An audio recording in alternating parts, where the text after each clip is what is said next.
Você lembra quando a gente falava de como calcular o diâmetro da borboleta? Bom, a gente já fez um vídeo, mas vai ser um reprise, então não perca.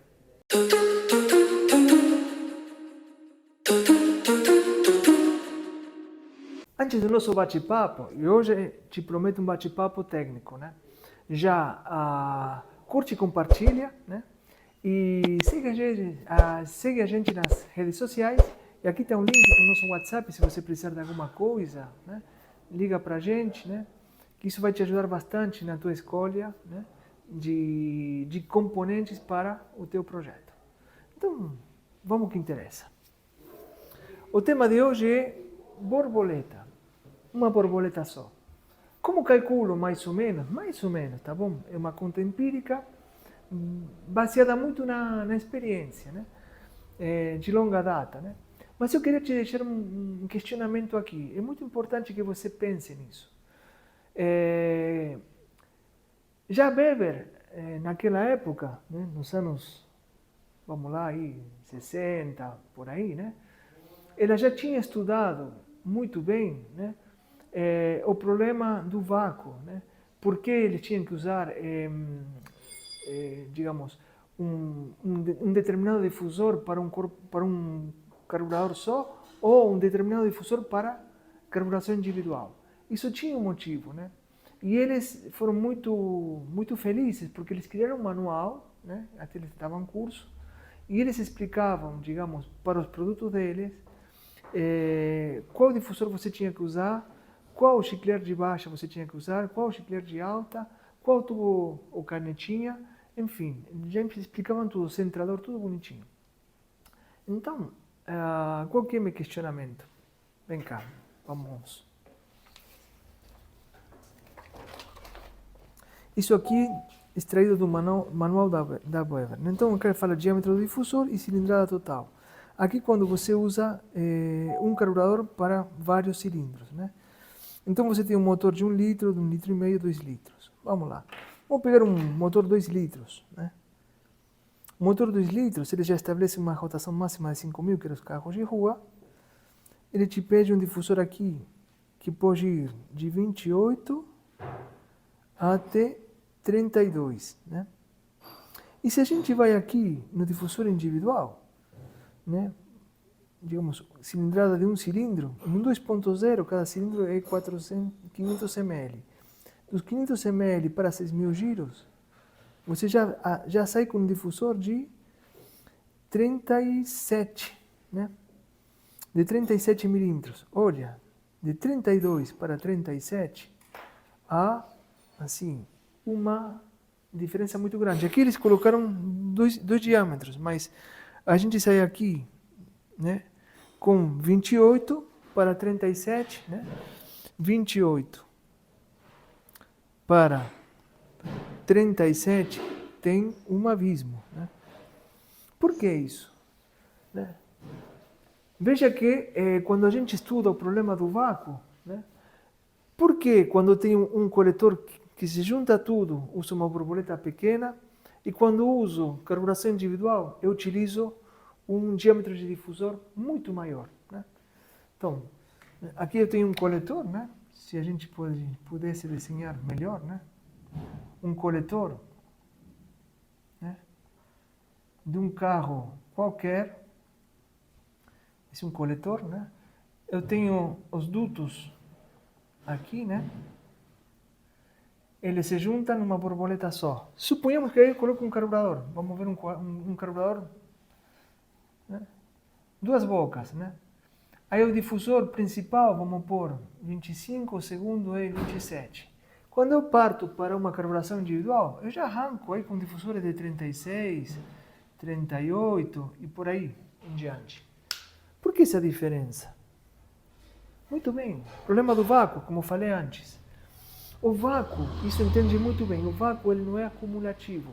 Não é que o vácuo do cilindro número 1, ele vai se somar ao do cilindro número 2, ele vai se somar ao do cilindro número 3, e por aí vai. Não acontece isso, né? Suponhamos que eu tenho 0,5 de vácuo aqui, 0,2 aqui, 0,3 aqui, vamos pôr 0,4 aqui, ele vai fazer uma média de tudo isso. Vamos pôr que dê 0,48, vai, ou menos que isso daí. Vai fazer uma média, nunca vai se somar, né? Então veja que a média sempre vai ser menor a um valor máximo absoluto de um dos cilindros. Isso é muito importante que você entenda, por quê? Porque tem gente ainda que fazem isso. Ele liga, né, a linha de vácuo em todos os cilindros. Né? E aí temos um problema. Por quê? Porque você acaba fazendo exatamente o que um coletor normal com uma borboleta só faz. Junta tudo. Agora, por que quando eu passo para uma carburação individual, ou tiro, digamos, ou coloco uma borboleta por cilindro, né? Eu preciso colocar uma borboleta maior. Ou no caso da Weber, um difusor maior. Porque eu pego o vácuo individual para cada um. Né?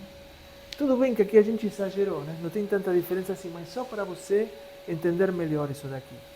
Então, quando a gente faz as contas, o vácuo que tenho aqui e o vácuo que tenho aqui forçosamente eu preciso de um difusor maior. O vácuo ou pressão negativa significa que eu tenho um diâmetro de pistão e eu tenho um diâmetro de duto, com uma válvula aqui.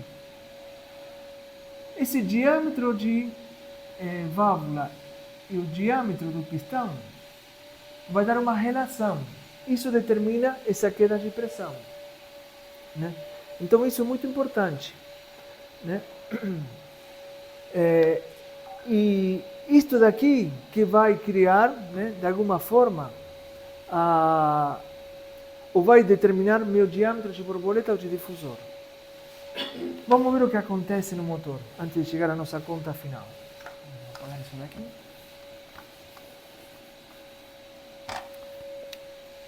Então, eu tenho minha ordem de ignição, 1, 3, 4, 2. Então, vai começar a fazer a admissão cilindro número 1. Vem o número 3. Vem o número 4. E depois vem o número 2. Essa é a sequência de admissão. Só que eu não tenho instantaneamente admissão e fecha, não. Tem um avanço, abertura da válvula, começa a admissão e quando termina tem um retardo, fechamento. Então vou ter alguns acréscimos aqui. Vou ter o acréscimo do avanço, abertura, admissão, né? E o retardo ao fechamento. Né? Só que esse retardo ao fechamento, ele vai incidir aqui no cilindro número 3, porque está tudo junto, você lembra? Então, parte do vácuo, né, que é gerado pelo 3 quando começa a abrir, vai ser absorvido pelo finalzinho do 1 que está fechando. Então aqui tenho um overlap entre cilindros. É isso que faz com que caia o teu vácuo. Por isso que você sempre vai ter uma média de vácuo aqui. Né? Bom, qual que é o problema disso? Que quando você pega teu projeto e fábrica já estabelece um diâmetro de borboleta, vamos pôr, de 56 milímetros. Aí você entende porque você vai querer girar mais. Vou colocar uma borboleta de 70 milímetros. Isso não vai funcionar. Né? Por quê? Porque você acaba aumentando a tua área aqui, né? E você tem pouco vácuo. Então isso acaba atrapalhando bastante o motor. Então o motor pode até perder de alta pela borboleta maior que você está escolhendo. Quando você vai para um sistema de borboletas individuais, o que você faz? Você acaba com essa superposição entre cilindros. Cada borboleta, ela se refere ao meio ambiente de forma individual. Ela vai entrar em contato com o meio ambiente, que é infinito, de forma individual. Então você não vai ter interferência de um cilindro para o outro. Por isso que é muito ruim você fazer isso daqui. Muito antigamente, né? Você pegava de um cilindro só, você colocava um amortecedor de pressão, como a gente orienta no nosso manual, e aí você tem o vácuo limpo, certinho, de um cilindro só, que sempre é muito maior que a tua média. Por isso, quando você coloca aqui, não é uma boa ideia. Você tem uma média. Não funciona muito bem, não. Bom, aqui tem as borboletas individuais. E agora, tudo bem, você falou, mas como eu calculo isso daí? Uma forma empírica é assim. O que você vai fazer? Você mais ou menos vai pegar a permanência do comando que você colocou lá, em 280, e se eu somar aqui os meus ciclos, tenho 180, 180, 180 e 180. Então, o motor, para cumprir suas fases todas, ele vai gastar 720 graus. Muito bem. Então, vou pegar meus 280 graus. Quanto em percentual ele representa em um ciclo completo? 720. Então, vamos fazer uma continha aqui qualquer, né? Ele mais ou menos vai dar, por volta, né? 28 dividido 72, 0,38. 0,38. Esse vai ser um coeficiente, né, de quanto pertence esse 280 graus no ciclo completo. Vou usar esse coeficiente para eu dar um acréscimo aqui na borboleta.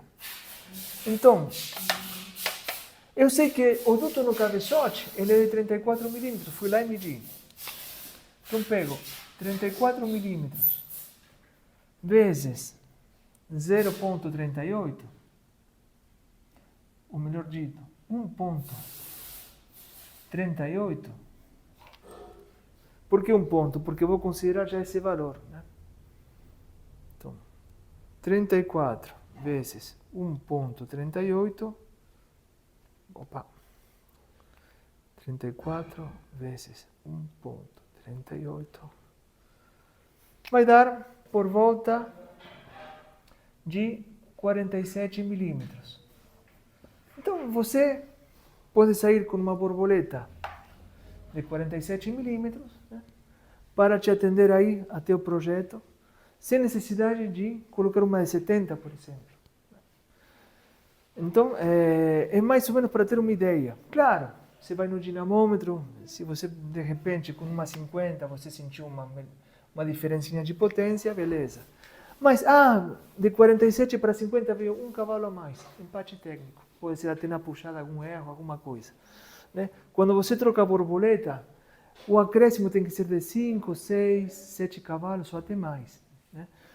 Veja que quando a gente parte de um sistema de uma borboleta só para 4 borboletas, os acréscimos de potência, eles superam, né, os 12 CV aproximadamente, né? 12, 16, 18, chegamos até 20 cavalos de diferença.